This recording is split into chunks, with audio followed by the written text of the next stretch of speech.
यह शेर चट्टान से गिरने वाला है और वो अपने भाई को उसकी जान बचाने को कहता है, लेकिन भाई उसे नहीं बचाता और उसे एक थप्पड़ मारता है और उसे गिरा देता है। लेकिन शेर ने कभी नहीं सोचा था कि उसे उसके छोटे भाई से नुकसान होगा। और यह दृश्य वो शेर का बेटा दूर से देखता है और छोटा शेर अपने पिता की तरफ दौड़ता है और अपने पंजे से उसके सिर को छूता है, लेकिन उसे विश्वास नहीं होता कि उसके पिता इस तरह मरेंगे। फिर उसका अंकल शेर उसकी ओर आता है और यह सब इसकी वजह से हुआ है और वह छोटे अधिकारी को मारने के लिए लकड़बग्घे भी भेजता है। छोटा शेर डर जाता है और वहाँ से भाग जाता है और फिर गलती से चट्टान से नीचे गिर जाता है और लकड़बग्घे सोचते हैं कि वह मर चुका है, इसलिए वो वहाँ से चले जाते हैं। लेकिन वो बिल्कुल ठीक है। छोटा शेर भागने में भाग्यशाली था, लेकिन यह अभी स्पष्ट नहीं है कि अंकल ने उसके पिता को क्यों मारा। यह उसके पिता थे और वह जंगल के राजा थे, लेकिन उनके भाई को कभी राजा बनने का मौका नहीं मिला था। और फिर इस नन्हे शेर का जन्म होता है और इसे भविष्य का राजा घोषित किया जाता है।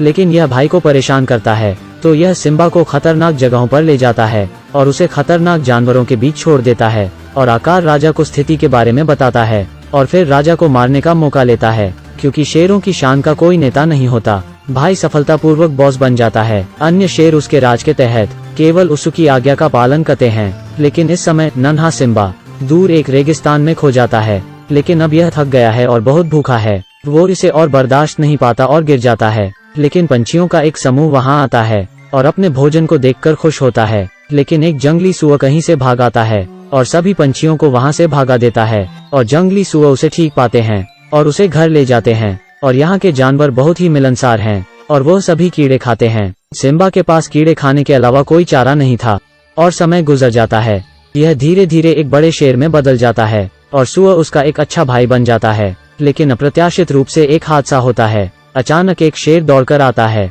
और जंगली सुअर का पीछा करता है। लेकिन एक जंगली सुअर उसे कैसे हरा सकता है? लेकिन बस जब वो फंस गया था, सिम्बा ठीक समय पर आ जाता है और दोनों शेर एक साथ लड़ते हैं। लेकिन उसे बिल्कुल उम्मीद नहीं थी। शेरनी सिम्बा को जमीन पर पटक देती है। सिम्बा? यह सिम्बा का बचपन की साथी नाना है, लेकिन उसे कुछ समझ में नहीं आता कि नाना ने कबीला क्यों छोड़ा। यह पता चला है कि जब से भाई राजा बना है, उसने जंगल में नियम बदल दिए हैं। लकड़बग्घे अपनी मर्जी से जानवरों का शिकार करते हैं और उसने पारिस्थितिक संतुलन को पूरी तरह से तोड़ दिया है। इसलिए वो वहाँ से बहुत दुखी थी और यह वर्तमान जीवन के लिए और भी अधिक अस्वीकार्य है। तो एक रात सिम्बा चुपके से वहाँ जाता है और मदद के लिए दूसरे जानवरों की तलाश करता है। नाना को सिम्बा से मिलकर अच्छा लगता है, लेकिन वो तुरंत घर जाने लगता है और नाना सिम्बा की मदद मांगती है। लेकिन सिम्बा उसे मना कर देता है और कहा कि अब जीवन अच्छा है। नाना ने ऐसा होने की उम्मीद नहीं की थी और नाना गुस्से में वहाँ से निकल जाती है। ओए नाना को गुस्से में जाते देखकर सिम्बा बहुत दुखी होता है। और इस समय सिम्बा एक बूढ़े बंदर से मिलता है और बंदर बताता है कि उसने सिम्बा के पिता को देखा है। वो लंबे समय से मरा नहीं है, उसके पिता अभी भी जिंदा हैं। और यह सुनकर सिम्बा बहुत खुश होता है और वो बंदर के पीछे नदी के पास जाता है और बंदर कहता है कि तुम्हारे पिता इस पानी में थे। तो वो नदी में देखता है, लेकिन वो केवल खुद को देखता है।